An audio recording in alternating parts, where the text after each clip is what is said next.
All right, Coach, coming off another big road win, went out to Waco and really put the hurt on them. Just give us your overall thoughts on how the boys played. Yeah, just a complete game. I thought it was our most complete to this point of the year. Happy of the way we played complementary football, offense, defense, kicking game. Had a big return, Gavin Johnson, a kickoff return for a touchdown. So kind of had a game-breaking play there. Really thought the guys just played well. Another, road trip, long road trip for us, but a focused, mature, professional group of guys that went out and just played methodically throughout the course of the game. Really thought we fired well on all three phases. Yeah, Coach, you said last week that was the way you want to win, a Mark Smith win.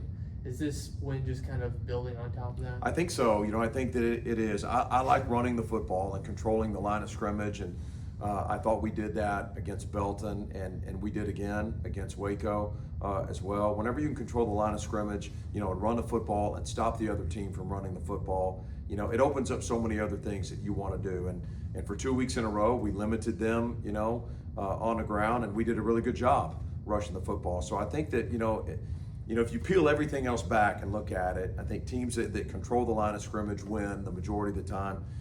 And that's why I said that's a Mark Smith win. I like winning that way, and for 2 weeks in a row, we've done that.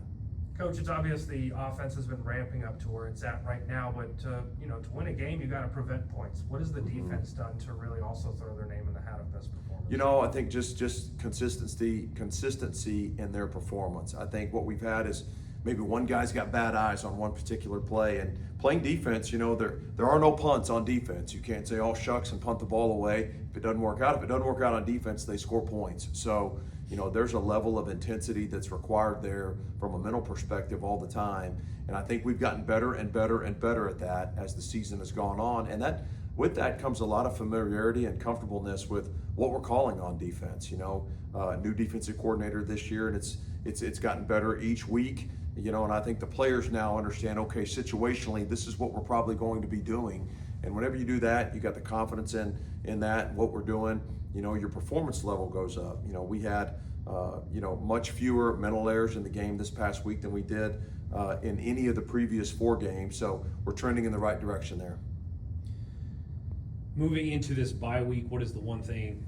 What are the couple things that you feel like as a coaching staff you really need to get better at for your players? I told the guys this morning to continually be a guy on the rise. We're improving, all the time, because we don't have a game, this Friday on the schedule doesn't mean that you get to relax and just enjoy a nice week here. Are we going to take care of our bodies? Yes. We're going to get the little bangs that we have healed up? Yes, but we got to be a guy on the rise. We got 3 practices this week, Tuesday, Wednesday, Thursday, and that's each man's responsibility to make sure that they're getting better. Find an area in your game that you feel like you need to improve upon, and let's go attack that area this week and get better. And let's get a jump on Midland Legacy.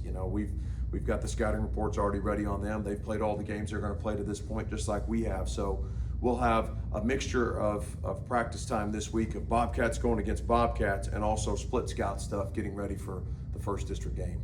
Yeah, I was about to say, mentioning Midland Legacy, they've been, kind of the top dog for a while. Friendship won the district last year, but, for the past, 10, 15 years, it's really been Midland Lee. Talk about, the advantages of getting them right off a bye. I like it. They've been the, kind of the standard of winning in this league for a long time. Of course, Friendship most recently, but Legacy, yes, over a long period of time, they've got, they've got a lot of championships that they've won in this district. So playing them right off the bat, I love that. It's a great game. It was a great game last year. I love being at home again this year. They've got another quality team. I teased with their coach. They opened the season with the Packers, the Cowboys, and the Chiefs. That's about who they played. But I like that too. I've said that before. I like scheduling for challenge and putting myself in a position where I do get exposed in an area or two, so I know what I need to work on as a team. Our team knows that, and they see that, and they can focus on it. His team is certainly better because of the people that they played, and I know that we are too. Coach, going into the bye week, same record as last season, what does this team show that's a little bit different, a little bit grittier than last year's team? I just like the poise this team has. We've had moments where, things don't quite go our way, but then, just the resiliency that they play with and playing the next play, the right mental mindset and mind frame to be able to play down after down, regardless of what the circumstances are in the game, whether we're winning by 35 or we're down by a touchdown and it's late. That same focus is required in all those situations. So I like where this team is. I like where our mentality is at this point. We're a lot more physical than we were at this point a year ago. We're a lot more developed than we were at this point a year ago. We've got another season worth of plays and games under our belt than we were a year ago. So there's a lot of things that tend to move the needle more in our direction, from this point last year to this point this year. One of the big emphasis from a year ago would have to be the central defense led by Mason Van Sickle. Oh yeah. He continues to have an outstanding year, and I truly believe that scouts need to start looking at this kid. How has his leadership grown in that locker room, and how does the team leader is going to lead the team through the bye week? Well, I think Mason is the leader in the locker room. He's the kind of the pulse of our team, and I think when your best players are your strongest leaders, then you've got a great locker room, and he certainly is a great example of that. His practice habits every day reflect what kind of player he is, and then when he's got the voice, the majority voice inside the locker room, the people watch him and they say, I want to be like that guy. And when that guy is a model of how you want to do things, you got a great leader. And Mason certainly is an example of that.